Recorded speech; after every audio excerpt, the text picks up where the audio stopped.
Good morning, the honorable members of the Committee on Appropriations, the honorable members of the House of Representatives.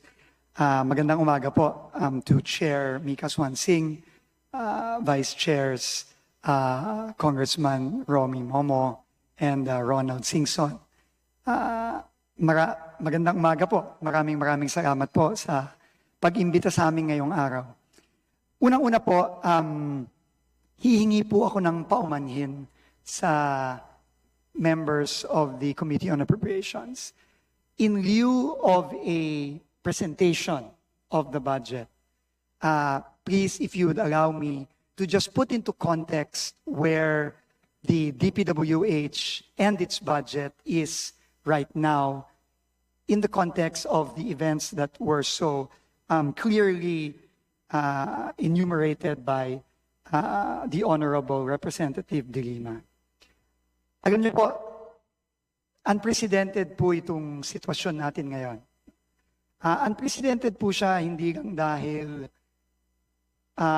nandito po tayo sa sitwasyon na kailangang rebisahin at repasuhin ang budget ng isang ahensya na napapaloob sa National Expenditure Program habang dinidinig na ng Kamara ang budget. Pero tingin ko po, ayon na rin sa sinabi ng ating Pangulo, nitong paulit-ulit na sinabi ng ating Pangulo nitong nakaraang ilang linggo. Unprecedented po ito dahil sa mga nakita at nadiskubre na malawakang anomalya sa DPWH, lalong-lalo na sa mga flood control projects.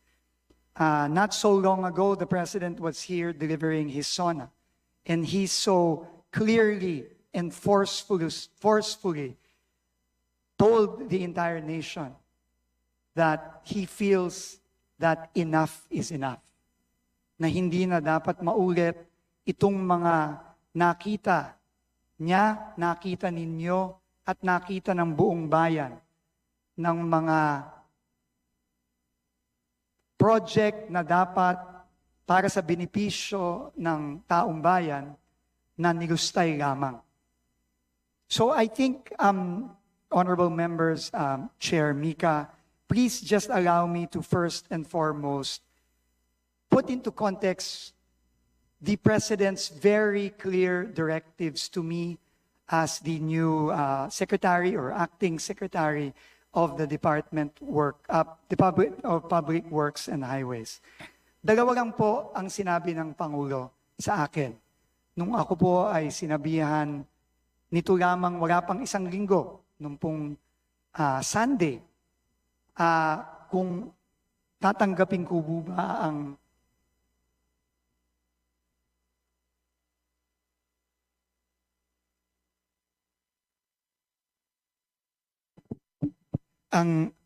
hamon ng pagiging secretary ng Department of Public Works and Highways. Lalong-lalo na 6 na buwan pa lang po ako sa aking dating trabaho bilang secretary ng Department of Transportation. Sa aming pag-uusap po, 2 bagay lang po ang sinabi ng ating Pangulo. At ito na rin pong 2 bagay na to ang nag-udyok sa akin na tanggapin ang hamon.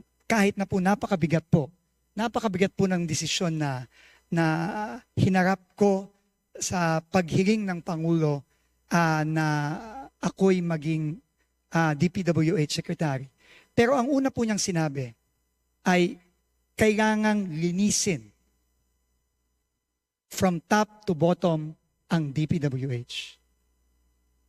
Kailangan pong linisin dahil naniniwala po siya na hindi po mangyayari yung kanyang mga nakitang iba't ibang anomalya, lalong-lalo na sa flood control, kung wala pong kuntsabahan,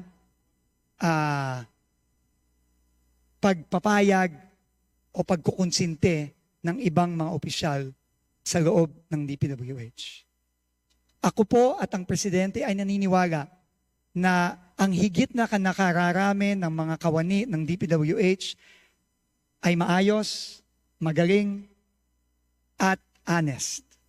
Pero hindi dun po natin mapagkakaila na meron pong hindi ganoon. Kaya po ang una-una pong inutos sa akin ng ating Pangulo ay humingi kagad ng courtesy resignations from top to bottom. Unprecedented po ito, Madam Chair, honorable members of the committee. Pero sabi po ng Pangulo, kinakailangan po itong gawin. At tuloy-tuloy po ngayon ang ating pag-review ng buong organizational structure ng DPWH without necessarily compromising the work that needs to be done and that needs to continue. At kahapon lang po, 3 po sa mga kawani ng DPWH ay rinikomenda na po nating ma-dismiss at makasuhan. Sila po ay humarap na rin po dito sa Kongreso at Senado, pero nakakalap na po tayo just in a few days ng overwhelming na ebidensya laban sa kanila para sila ay i-dismiss at pakasuhan sa Office of the Ombudsman, at yun po ay ginagawa na natin.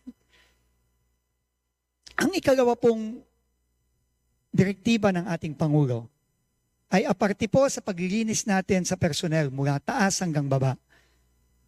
Kailangan din po natin ng sweeping reforms sa loob ng departamento. Aaminin ko po, sa tinagal-tagal ko po sa gobyerno, ako po ay na-overwhelm sa laki at sa gulo na nadatnan ko at nakikita ko sa loob ng departamento ng Public Works and Highways. Hindi po ito magiging madaling proseso at hindi din po ito magiging mabilis na proseso. This will take time and this will be a very, very difficult process of reform. But as the President said, enough is enough and we must start somewhere. Kaya po nag-commit po ako sa ating Pangulo at sa inyo po at aming mga mahal na representatives ng ating mga kababayan na magre-reforma po tayo hindi lamang po sa proseso ng budget. Doon po marami po akong nakikitang kailangan reformahin.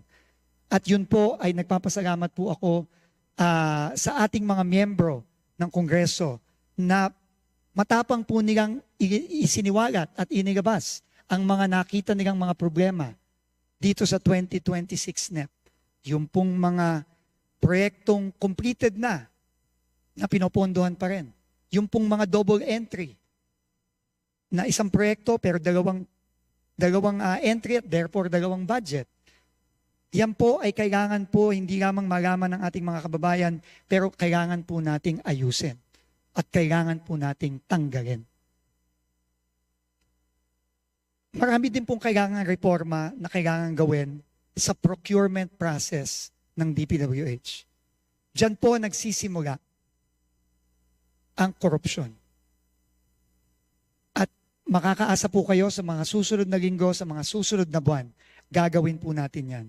At dahil po para ipakita sa ating mga kababayan at sa inyo po, sa kanilang mga representante na ang Pangulo po ay seryoso, nung ilang araw po ang nakalipas, tayo po ay nag-order ng complete pause ng ongoing biddings ng mga proyekto sa DPWH para po mag-install ng mga safeguards para hindi po mauulit ang mga nakita nating pagkakamali at anomalya.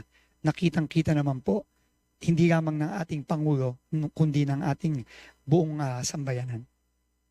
Magkakaroon din po tayo ng sweeping reforms sa project management at project monitoring.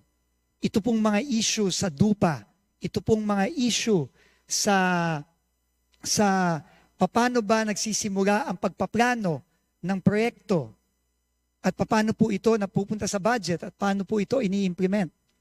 Marami pong nagtatanong, meron po bang master plan para sa flood control ang DPWH? Unfortunately, mukha po ang sagot po doon ay wala. Kailangan po nating magkaroon nun. Kailangan din po nating magkaroon ng strict monitoring ng project implementation. Nakita ko po mismo sa sarili kong mata ang isang ghost project sa Bulacan kahapon.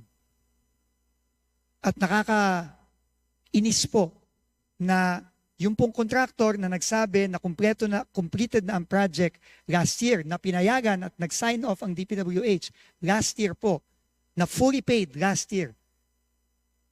nandun po, nagmamadaling buhayin ng patay, kaya nga, na sinabi ko kahapon. At i-cover up yung ghost project na yon. Tinanong ko po mismo yung kapitan ng barangay kahapon sa Plaridel, kailan po ba nagsimula ang trabaho dito?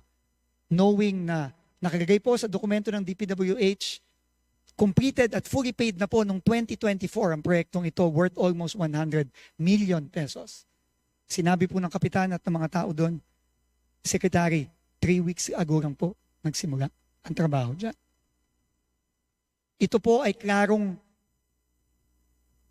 failure sa monitoring at project implementation. Ito po ay klarong failure sa procurement system. Ito po ay klarong failure sa planning. At kailangan po lahat ng ito ay simulan na nating baguhin at reformahin. Ito lang pong dalawang bagay ang kabilin-bilinan ng ating Pangulo. At nangako po ako sa inyo na sisimulan po natin ito. Hindi po madali ito, uulitin ko po, hindi po madali at hindi po mabilis ito. Pero we have to start somewhere. At tungkol naman po sa budget po ng DPWH na naisumiti na sa Committee on Appropriations sa Kongreso under the National Expenditure Program for 2026. Kami po ni Secretary Mina ay susunod po sa utos ng Pangulo na kailangan nating rebisahin at repasuhin at kung kinakailangan baguhin ang budget po na isinumite ng DPWH. Yun po ang hihingiin ko po sa inyong tulong. Tulungan niyo po kami. Lalo na po ako na 5 araw pa lang po ako. Wala pa pong 5 araw po ako nandito. Ako po ay dumaan sa ilang briefing, aaminin ko po sa inyo, halos wala po akong maintindihan sa gulo ng budget na nakikita ko. Kahit na po matagal na po ako sa gobyerno, marami-rami na rin po akong ahensyang nahawakan. Ako po gitong-gito hanggang ngayon. At napakalaking bagay po ng tulong ng honorable members ng Congress para maipakita sa amin, sa akin, at sa buong sambayanan ang mga pagkakamali dito sa budget na ito. Para po mabago natin at maipakita naman po natin sa ating taong bayan na seryoso po tayo sa mga pagbabago gusto nating gawin sa DPWH. Kaya po ngayon, pasensya na po, hindi po ako makakapag-present. Tama po si Congressman Rufus Rodriguez. Magsasayang lang po tayo lahat ng oras kung ako po ay magpe-present ng budget na babaguhin din po natin sa tulong po ninyo. Kaya po ako hihingi ng paumanhin. Hindi po muna ako magpe-present at hihingi po sana ako ng panahon. Hindi po madali ito. Hihingi po, sabi ko po nung una ay kahit po sana 2 linggo, pero alam ko po na may timeline po ang Kongreso para matapos ang budget. So, tatanggapin ko po ang oras na ibibigay ng ating honorable committee, ng ating chairperson. At kung kinakailangan po, hindi na po kami matutulog para lang po maayos ito at mabago. Kasi po, napaka-importante po nito.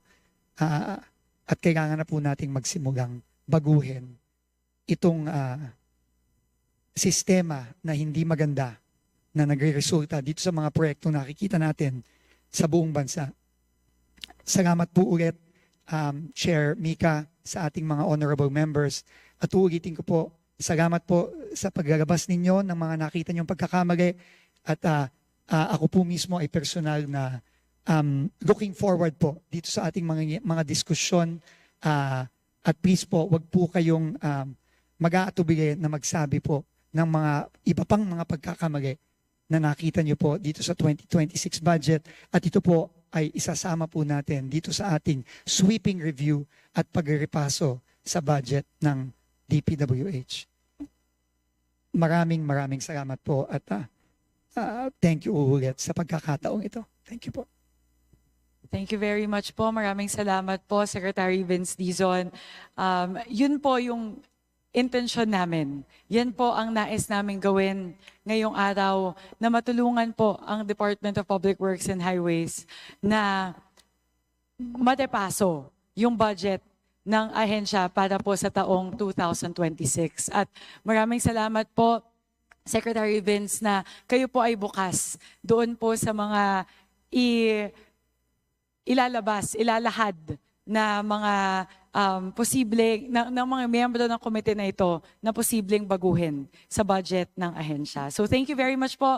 This is going to be a collaboration between the House and the Senate and the DPWH in terms of ensuring that the budget for the DPWH for year 2026 will be fiscally sound and will be very responsive to the needs of the Filipino people. With that,